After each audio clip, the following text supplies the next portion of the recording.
अस्सलाम वालेकुम, welcome to एस्पिरेंस channel. आज की वीडियो में चैप्टर 3 एंजाइम्स के जो एक्सरसाइज और एमसीक्यूज हैं उनको डिस्कस करेंगे।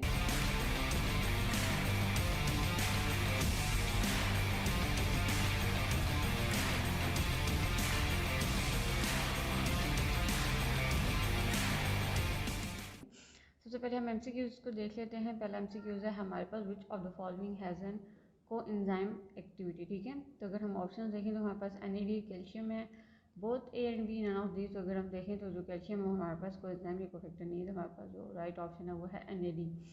नेक्स्ट है non competitive inhibitors they react with enzymes at, मतलब जो नॉन कम्पिटिटिव इनहिबिटर्स है वो एंजाइम्स कहाँ पे एक्ट करते हैं, एक्टिव साइड पे तो नहीं करते। ठीक है, तो जो allosteric side other than the active side वहाँ पे आगे क्या करते हैं, बाइंड कर जाते हैं। नेक्स्ट आपके पास एक ग्राफ शो कि आपने बताना है कि एंजाइम और जो सबस्ट्रेट की जो कंसनट्रेशन है किस तरह से ग्राफ बनता है हमारे पास। इसमें अगर आप देखें तो हमारे पास जो ग्राफ नंबर 2 है B, इसमें अगर देखें जिस तरह से एंजाइम सबस्ट्रेट की कंसनट्रेशन इंक्रीज़ होती जा रही है, इसी तरह से जो रेट ऑफ रिएक्शन है वो भी इंक्रीज़ होता जा रहा है। लेकिन एक लिमिट आती है जहाँ पे अगर सबस्ट्रेट की जो वैल्यू, मतलब अगर हमारे पास वो कांस्टेंट तो रिएक्ट करता रहता है, लेकिन एक लिमिट आती है जहाँ पे अगर एंजाइम्स ख़त्म हो जाएंगे तो फिर अगर सबस्ट्रेट प्रेजेंट भी हैं तो रिएक्शन का रेट नहीं बढ़ेगा, क्योंकि उनको कैटेलाइज करने के लिए जो एंजाइम्स है वही नहीं होंगे। ठीक है, तो नेक्स्ट है हमारे पास the graph shows the effect of enzyme on a reaction. तो ये जो आपके पास एक नीचे पैराग्राफ है उसमें आपको दो तरह की स्टेट शो की गई हैं। एक है हमारे पास जिसमें उन्होंने एंजाइम को यूज़ किया और दूसरी है एंजाइम को यूज़ नहीं किया।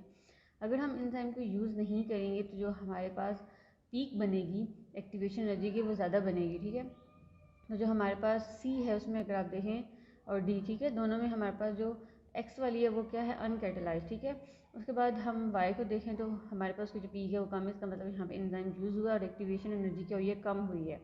इस वजह से Y क्या है हमारे पास, कैटेलाइज। C एंड D अगर बात करें तो दोनों हमारे पास क्या है, अनकैटेलाइज X, Y की बात करें कैटेलाइज।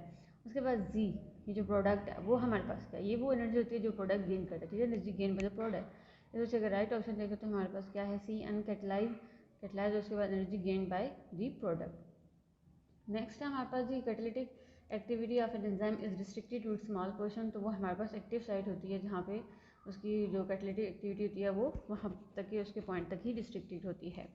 नेक्स्ट है an essential feature of the competitive inhibitor is its ability to. तो जब भी कम्पिटिटिव इनहिबिटर्स होते हैं वो एक्टिव साइड पे जाके ऑक्यूपाई कर देते हैं, तो ये उनकी एक एबिलिटी है। जो नॉन कम्पिटिटिव होते हैं वो other than active side allosteric पे जाके क्या करते हैं, बाइंड करते हैं। नेक्स्ट हमारे पास reaction rate of the salivary enzyme with starch decreases as the concentration of the chloride is reduce. तो ये अगर हम बात करें तो यहाँ पे जो क्लोराइड आइंस हैं उनका क्या फंक्शन है, तो ये हमारे पास क्या है, एक्ट कर रहे होते हैं as a cofactor. How does an enzyme increase the rate of the reaction. तो किस तरह से उसका जो रिएक्शन है वो क्या करते हैं, इंक्रीज करते हैं, by bringing the reactant molecules, ठीक है, by increasing the rate of random collision, no, by shifting the point of equilibrium, by supplying the energy. तो डी ऑप्शन हमारे पास क्या है, करेक्ट है। How many enzymes are secreted in inactive form to protect. तो जो सारे enzyme inactive form में सिक्रेट होते हैं उन्हें किस वजह से, ताकि जो सेल प्रोटीन्स हैं उनको क्या कर सकें, प्रोटेक्ट कर सकें। नेक्स्ट हमारे पास इरिप्सिन इज एन एग्जाम्पल। अब इरिप्सिन की बात करें तो ये हमारे पास एक प्रोटीकेसेस है। ठीक है, जो आगे हमारे पास जब प्रोटीन्स कन्वर्ट होती हैं, जो डाइपेप्टाइड्स को करता है into amino acid. Next ribosome consist of ribosome, ऐसे एक एंजाइम है जिसमें हमारे पास क्या होता है, RNA प्रेजेंट होता है। नेक्स्ट हमारे पास शॉर्ट क्वेश्चन आंसर्स हैं जिनमें आप सबसे देखिए हमारे पास है, आपने राइबोसोम्स को डिफाइन करना है कि राइबोसोम्स क्या है हमारे पास साइंस। तो ये ऐसे हमारे पास आप कह लें कि एंजाइम्स हैं जिनके अंदर RNA मॉलिक्यूल्स प्रेजेंट होते हैं और रिएक्शन को क्या करते हैं, कैटेलाइज करते हैं। Next what is structure of enzyme. Enzyme के स्ट्रक्चर की बात करें हमारे पास ग्लोबुलर प्रोटीन्स हैं, 3D इनका स्ट्रक्चर होता है और इसके अंदर जो पॉलीपेप्टाइड चेन्स हैं वो बहुत ज़्यादा होती हैं।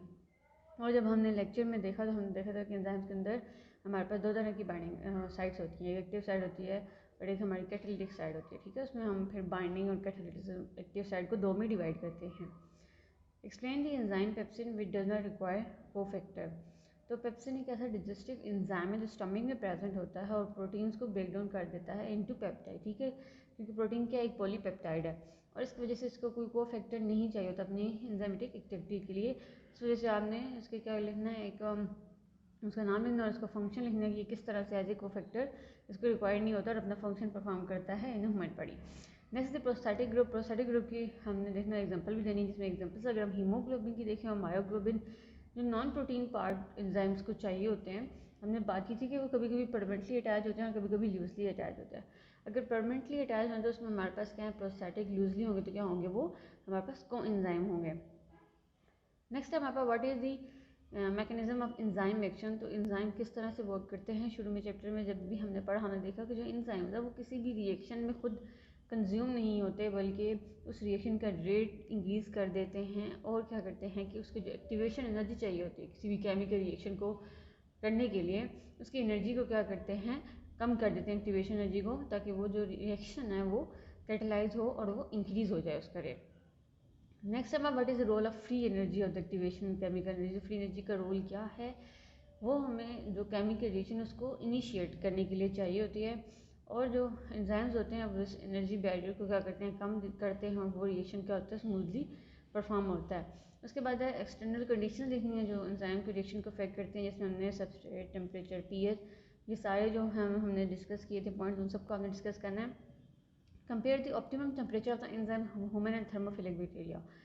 तो जब भी हम टेम्परेचर की बात करें तो सारे जो एंजाइम होते हैं पर्टिकुलर टेम्परेचर पे वर्क करते हैं।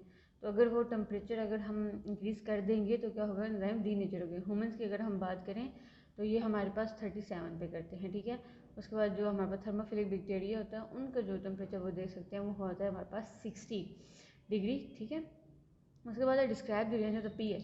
पीएच का भी टेम्परेचर साथ हम जिस तरह से कोरिलेशन पढ़ा है लेक्चर के अंदर, जो हमने पीछे देखा था चैप्टर की, हर एक जो एंजाइम है ना एक स्पेसिफिक पीएच के ऊपर, ऑप्टिमम पीएच के ऊपर वर्क करता है। कुछ एसिडिक होते हैं, कुछ बेसिक होते हैं, कुछ न्यूट्रल है हमारे पास, लेकिन अगर उनकी पीएच थोड़ी सी भी उनके वर्किंग जो हो की रेंज होती है उससे ज़्यादा या कम होगी तो क्या एंजाइम फंक्शन परफॉर्म नहीं करेंगे। नेक्स्ट आवाज़ है एंजाइम इनहिबिटर्स। इनहिबिटर्स आपने डिफाइन करने के हमारे तरह के होते हैं, ठीक है। हमारे पास उसके बाद हमने कम्पिटिटिव और नॉन कम्पिटिटिव पढ़े हैं, वो आप लिख सकते हैं। उसके बाद इंपॉर्टेंस आपने कम्पिटिटिव की बतानी है कि वो स्ट्रक्चर में तो सिमिलर होते हैं, एक्टिव साइड को भी क्या करते हैं लेकिन कभी कभी रिएक्शन को कैटेलाइज नहीं करते। उसके बाद describe cyanide as irreversible non, तो किस तरह से साइनाइड बाइंड कर जाता है एक्टिव साइड पे, ठीक है। इसमें एग्जांपल हम साइटोक्रोम सी ऑक्सीडेज के लिए जो एक सेलुलर रेस्पिरेशन के लिए बहुत ही इंपॉर्टेंट एंजाइम है, तो उसकी बाइंडिंग को प्रिवेंट करेगा तो सफोकेशन हो गया, अल्टीमेटली क्या हो जाएगी सेल डेथ। उसके बाद describe ions of heavy metal is reversible non competitive.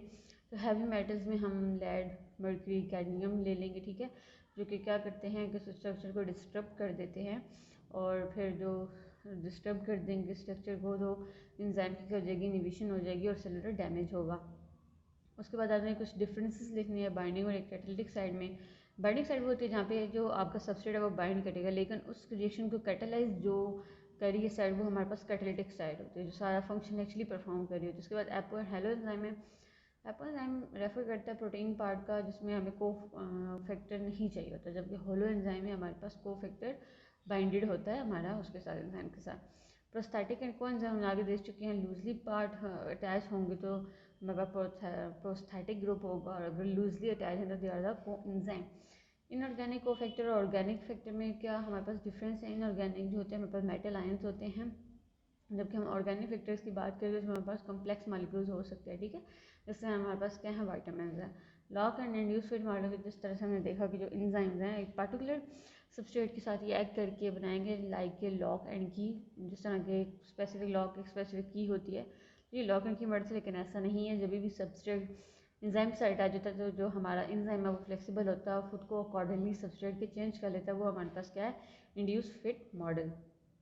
Competitive and non competitive enzyme inhibitors की बात करें तो कम्पिटिटिव क्या होते हैं कि उनका स्ट्रक्चर तो थोड़ा सिमिलर होता है, एक्टिव साइड में बाइंड करते हैं, लेकिन कभी भी वो रिएक्शन को आगे फर्दर नहीं लेके जा सकते। उसके बाद है हमारे पास reversible competitive and irreversible. Reversible non competitive क्या होंगे, वो टेम्परेरी उन्होंने उसके एंजाइम को हार्ड किया लेकिन उनकी इनहिबिशन को रोका, लेकिन इरिवर्सिबल क्या है कि उन्होंने एक दफ़ा एंजाइम की जो स्ट्रक्चर है उसको अल्टर कर दिया, वो कभी भी दोबारा से क्या करेगा एंजाइम ठीक नहीं होगा और उस रिएक्शन को कैटेलाइज नहीं कर सकेगा। तो इस लेक्चर में हमने जो हमारे पास चैप्टर 3 था उसकी एंजाइम को डिस्कस किया है। अगली वीडियो में हम नेक्स्ट चैप्टर स्टार्ट करेंगे जो हमारे पास बायोएनर्जेटिक